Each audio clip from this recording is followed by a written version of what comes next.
What's going on, fishing buddies? Welcome back to the channel. Today I wanted to go over how I became a surf fishing guide and how it failed miserably the first year. I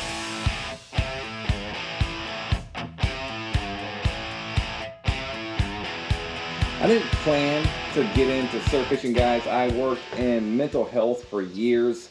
Went to school for it, got a degree in psychology, which pushed me into a field working with substance abuse issues. My family and I moved to the Perdido Key area 3 years ago, and I took to the beaches right away trying to figure out surf fishing. I'd been watching the guys in the area for years, like Bama Beach Bum, Brant, Brad, all those guys, and was really intrigued with the surf fishing scene, everything about it. I was doing a lot of kayak fishing in Miami. That's where we came from.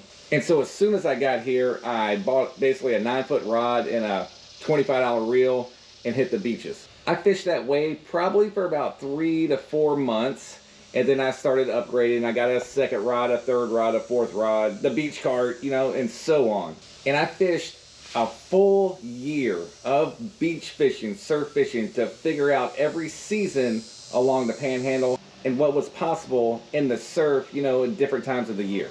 So like in November of 2020, I decided that I wanted to kind of do a side hustle running some surf fishing guides. I knew a few other guys in the area that were doing it, and I just kind of modeled off of them. And when I say modeled off of them, basically went to their website. What are these guys charging? How long are they running trips? The areas that they're targeting, how are they marketing? All that stuff. I just went to these guys' websites, and when I say these guys, Bama Beach Bum, Smitty from Smitty Surf Fishing, and Whistling Waters Kayak, because I do run kayak fishing guides also. Basically, I was just using the gear that I already had, and I didn't have great quality gear. You know, I had cheaper reels, I had cheaper rods.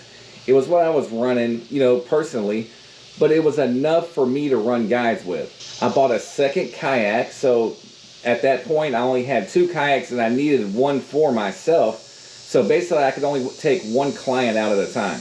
And didn't push it hard. I basically kind of did some Facebook posts, created a logo, a business page, and that was it.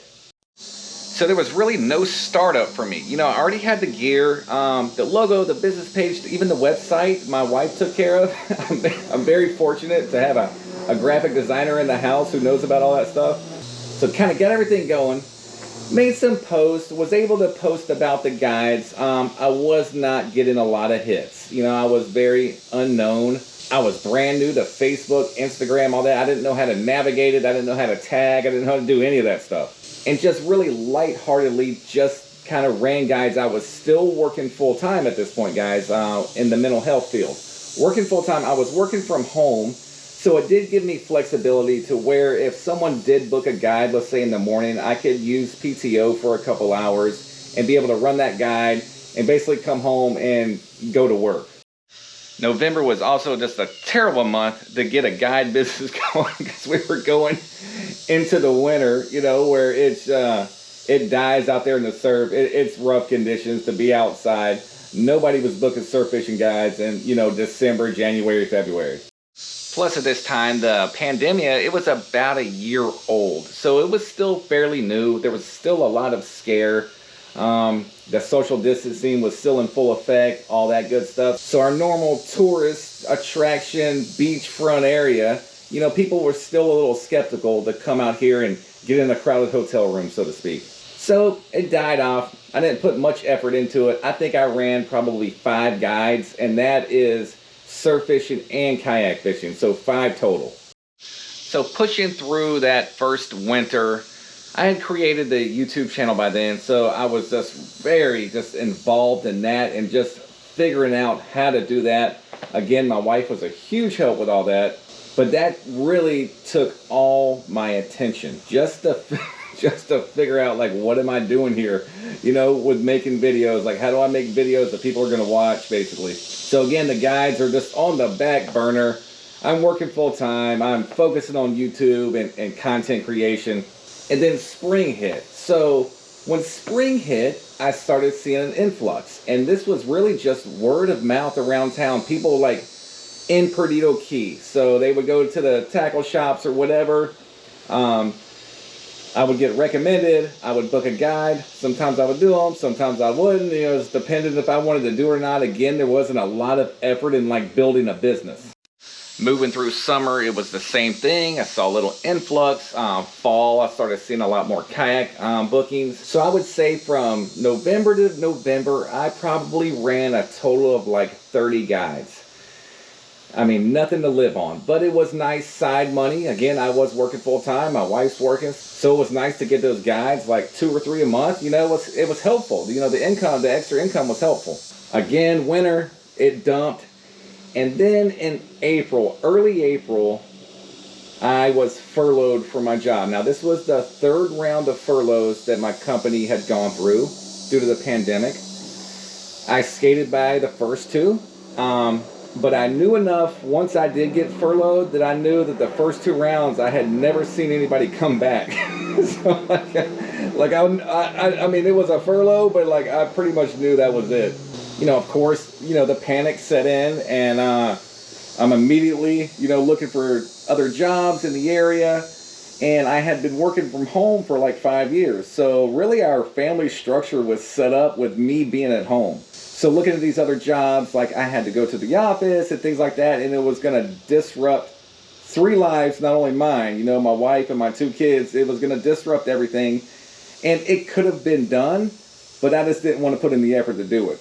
Had to talk with the wife, and I was, you know, basically like, hey, I see something in these guides. I think that we can do this full time, but you know, obviously we have to make this legitimate.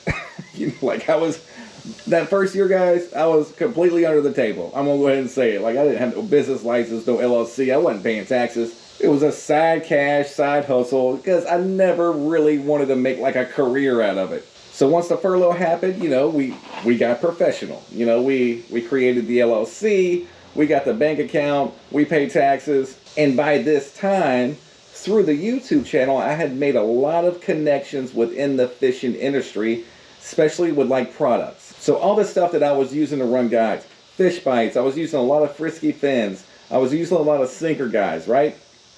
I started working with these companies basically for promotion for product. So now the gear that I needed to run these guides, I was getting for promotion. So now I was getting this gear that I needed to run these guides without having to actually go into a tackle shop and buy them. So it extremely reduced the overhead of running the guides. So now I'm playing ball, right?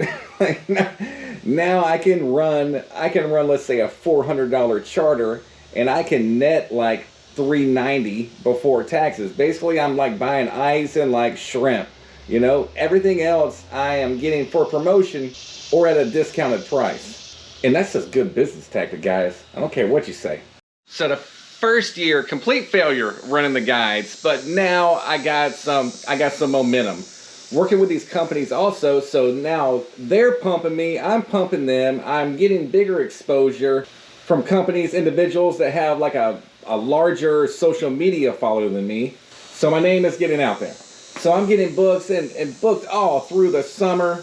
And now here we are in September, and I'm already booking for October, and some bookings already through March. So the momentum is picked up from the first year. The first year, it's like, I didn't even want to do it. You know, I was just like, I would go so long without doing a guide that someone would finally call me. I'm like, on a Saturday, I don't know if I want to do this. But it wasn't that important to me. Now it is. Now this is my main source of income. Is it enough to live on? Possibly. If you were, I would say, I'll use myself as an example. If I was single and no kids, you know, not a lot of bills, then yeah, I could live running these guides right now from the momentum that it has gained. But with 2 little ones, a wife, a mortgage, you know, 2 cars, everything that comes with that, no, it is not enough to live on. But I believe it'll keep growing. And once it keeps growing, yeah, maybe one day I don't have to do side jobs. So right now, I have a side job at a restaurant that I'll work like 4 nights a week at, just to kind of keep the money coming. Because the way the guides work is they're hot one week and they're dead the next. So it's not a guaranteed income. You know, that's the scary part about it also. It's not like your 9 to 5 where you know all you got to do is clock in and you're going to get a paycheck. You are relying on people to call you. Definitely gets scary at times, guys, and I did try to just do this, and it went well through the spring, basically all the way through the summer. And I just knew from the previous 2 winters that it was going to dump off, and I needed to make some kind of move to secure employment for the winter. So that's why I did go back to bartending, which I did all through college. And I got it worked out that where I am doing nights there, so I can still run the guides in the morning, basically get back to the house, clean everything up, take a nap, and then go to work.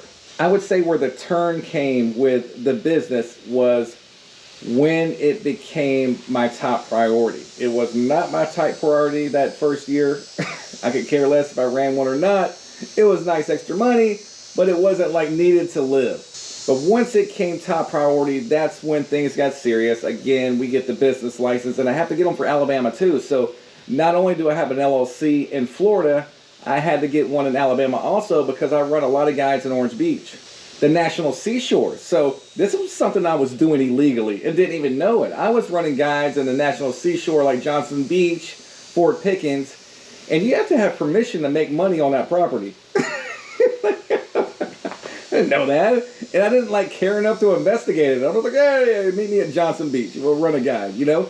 But yeah, you can get in big trouble for that stuff, guys. So how I found out about that was my friend Larry Grossman from Panhandle Fly Fishing Charters.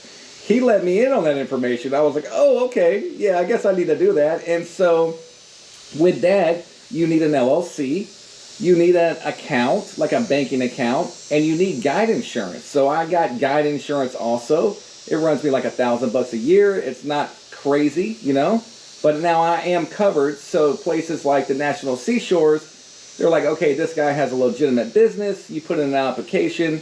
They either, you know, they either accept it or they deny it. It wasn't that hard. It cost $100, I think, for one-time application fee, $100. And now I'm legal to make money to run guides on those properties. So when it got serious, this is my top priority. I started researching, and I really turned it into a legitimate business, and that's where the turn was. And I get bookings all the time. I get phone calls all the time. Again, guys are booking me out through March. So I believe that a few more years of me pumping like this is all I'll be doing. I won't have to get these winter jobs at the restaurant and things like that. First year, complete failure. It's like I think I was spending more money, you know, than I was making because I, you know, telling the wife, I need this to run the charters. She's like, baby, you're running like 2 charters a month, but I need this big beach cart. You know how we do, guys. I need it. And another thing that I upgraded on was my equipment. So, and I got this suggestion from my buddy Frisky Fins. He says, why not run high quality gear on your charters, because these guys who are booking you, they might not have ever had their hands on stuff like this. Like, I'm not running high quality gear. Like, they're gonna drop it in the sand, the kids are gonna like gnaw on it, who knows what's going on. But I took the suggestion, and I'm running all Ninja tackle rods. I'm running higher quality reels, either pins or LKO gear reels, and the clients love it. They get that feel of that good rod in their hand, and like they want to buy one. And then I can direct them to websites. I can direct them up to Lost Key Outdoors, which carries everything that I'm using on my guides. Lost Key Outdoors carries that. So, you know, the love spreads. So this is going to turn into something that I can pass down to my children. So I'd love to be able to like pass this business down and bring them on to where they can just kind of take this over, and I can just sit back and collect cash. That's it, guys. I just wanted to give you a rundown of how this thing began and where it is at now, and I have no plans of stopping, just building. It's a slow process. It's like watching grass grow. a lot of days. I was telling my wife this morning, a lot of times I go to bed at night and I'm like, what am I doing? Go back to work, Blaine. Go back to the 9 to 5. But I don't want to. I don't want to go back to the 9 to 5. So I will keep pushing. I will keep building. You know, full support of my family, obviously, to keep this thing moving and to keep this thing growing. That's it, fishing buddies. Getting out of here. Got to prepare to go to my night job. Till next time.